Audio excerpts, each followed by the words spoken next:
Which brings us, at last, to the goat. The goat is one of the most popular Masonic animals, an association which has been the cause of much speculation and controversy. One accusation, which is vehemently denied, is that part of the initiation involves riding a goat.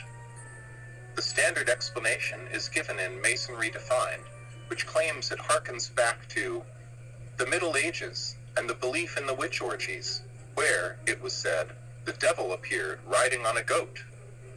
It was, in England, a common belief that the Freemasons were accustomed in their lodges to raise the devil. So the riding of the goat, which was believed to be practiced by the witches, was transferred to the Freemasons, and the saying remains to this day. This is the explanation most commonly cited by Masonic authorities, who claim that the alleged accusation became an in-joke of sorts, but maintained that the practice was merely a vulgar fantasy. Unfortunately, this is not exactly true, for although evidence is scarce that goat riding formed a part of Masonic ceremony, there were a number of side orders which definitely rode the goat. While such orders did not constitute an official part of Masonry, they were Masonic in the sense that many, such as the Knights of Birmingham, were developed by Masons, and many members, if not the majority, were also Masons. What else is known about the goat? Well, for one thing, the goat was a standard feature in many a lodge of yesteryear. This was revealed by Brother Robert Morris, no less, who mentioned it in passing, saying, "I was riding a donkey a trifle larger than the conventional goat of the Masonic lodge, and my prospects of escaping a drenching and a pelting were solely based on his speed." Such a casual remark reveals this to be common knowledge, at least to the brethren of 1868. To this day, the goat is still present, in some lodges, at least, as attested by the master of the Prince Hall Grand Lodge of Arkansas, who stated, "In my own lodge, some enterprising member brought a live goat to a raising for emphasis, and it made a great impression on the candidates, as well as the members, and more especially me. I thought riding the goat was just a fun part of Masonic initiations, but it caught my attention that night in Little Rock, Arkansas." Moreover, in Turning the Hiram Key, Brother Robert Lomas describes the prelude to his third-degree initiation. "You've remembered? Sober, clean underpants?" "Of course," I said.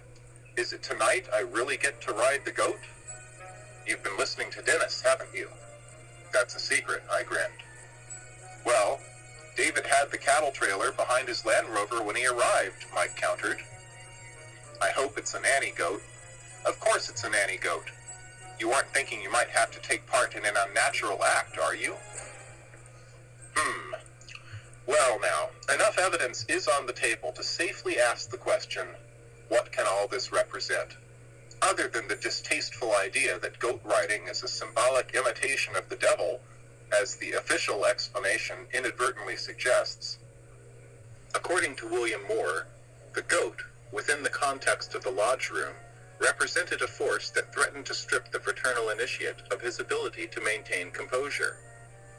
Indeed, gags, or stunts, were often imposed upon the initiate, largely for the purpose of getting his goat. As an old Shriner publication put it, "Pomposity is punctured, pride is laughed to scorn, and dignity is bedeviled." If these crafty brothers did not actually invent the practical joke, they certainly perfected it. When the candidate overcame the temptation to react angrily to such treatment, he gained self-control, as people could no longer get his goat. A similar explanation is given by Albert Benjamin, who, in reference to the Egyptian initiation rituals, said, "Such trials, in some form, handed down from this remote period, persist today. But why should tests of fitness for initiation be called riding the goat? Zodiacally, the home of Saturn, the origin of our Satan, is Capricorn, pictured in the firmament by a goat.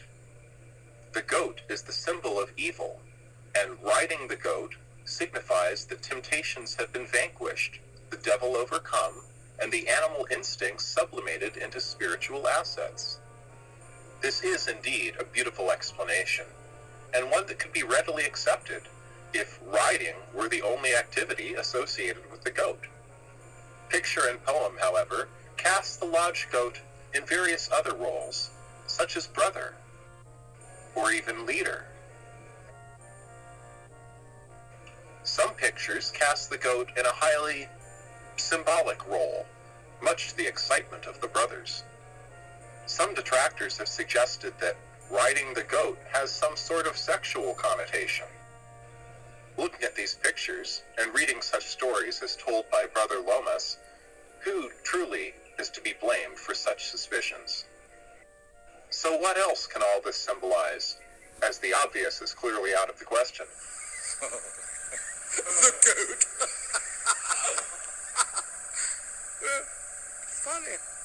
Now that I come to tell this story to someone else, don't you find it a bit odd, number 3?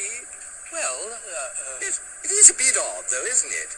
Yes, it's odd. Albert Pike already provided us a significant clue when he mentioned that the initiates represent this force which presides over the physical generation under the mythologic and horned form of the god Pan.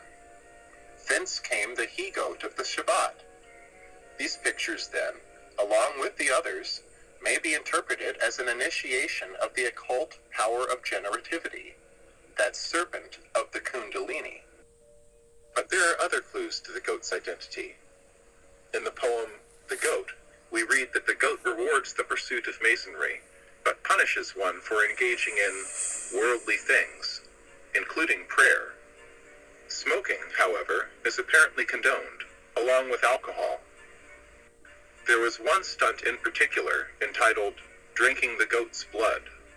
The symbolism behind this is obvious, but there is no need to speculate, for the liner notes of the catalog state that there can be no more appropriate ceremony than serving the candidate with the blood of the animal, in order that he might be thoroughly imbued with the spirit and life of the organization.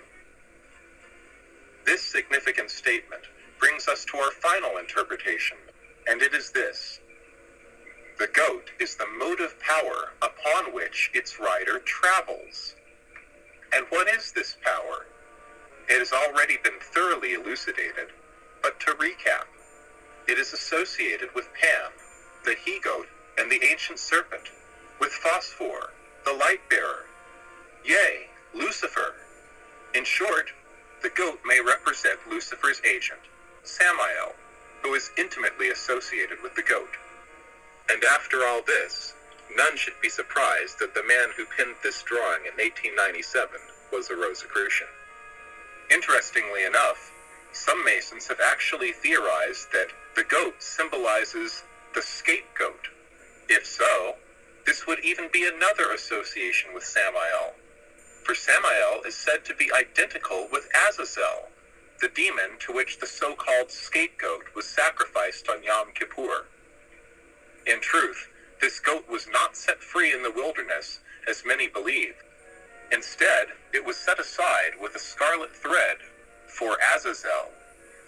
Then, after hearing the sins of the people, it was led to the top of a jagged mountain, sacred to Azazel, there to be pushed off the precipice to certain death.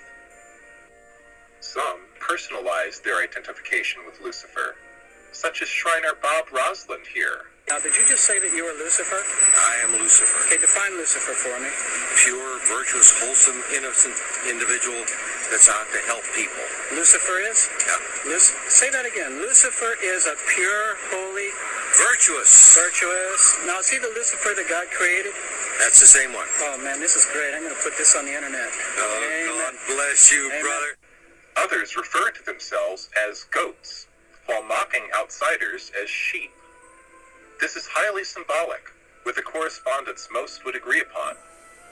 In Symbolism of the Three Degrees, we read, "The lamb, as stated in our monitors, has in all ages been deemed an emblem of innocence. It is a familiar saying, and has been for ages, that the lamb shall be separated from the goats. The evil symbolism of the goat is as old as the benignant symbolism of the lamb.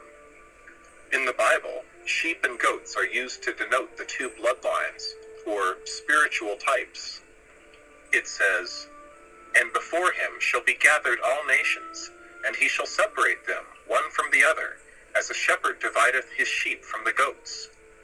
And he shall set the sheep on his right hand, but the goats on the left. Then shall the king say unto them on his right hand, Come ye, blessed of my Father, inherit the kingdom prepared for you from the foundation of the world. Then shall he say unto them on the left hand, Depart from me, ye cursed, into everlasting fire, prepared for the devil and his angels." While this prospect might seem unpleasant to some, perhaps, to a son of fire, one man's heaven is another man's hell.